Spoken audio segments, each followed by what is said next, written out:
Hi అండి, నా పేరు డాక్టర్ శివప్రసాద్, కన్సల్టెంట్ పల్మనాలజిస్ట్, సెంటరీ సిటీ హాస్పిటల్ విజయవాడ. మనం May 7th 2024 ఆస్తమా డే సందర్భంగా ఒక చిన్న అవేర్నెస్ వీడియో అండి. ఆస్తమా ఉన్నవారు తీసుకోవాల్సిన జాగ్రత్తలు ఏంటి? ఫస్ట్ డస్ట్ ఎక్స్పోజర్ తగ్గించుకోవాలండి. వారు రకరకాల ఒక్కొక్కరికి రకరకాల కారణాలు ఉంటాయి ఆస్తమా ఎక్కువ అవడానికి.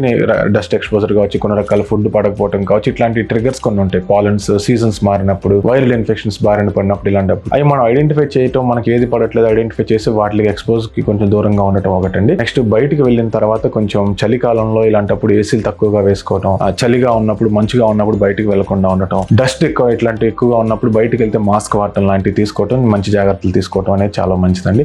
ఎప్పుడు కూడా ఒకటే గుర్తుపెట్టుకోండి, ఆస్తమా ఉన్న వాళ్ళకి హెల్దీ ఎయిర్, ఫ్రెష్ ఎయిర్ అనేది చాలా ఇంపార్టెంట్. అది ఉన్నంతసేపు మనకి చాలా వరకు కంట్రోల్డ్ గానే ఉంటుంది ఆస్తమా. నెక్స్ట్ వ్యాక్సినేషన్ చాలా ఇంపార్టెంట్ ఆస్తమా ఉన్న వాళ్ళలో.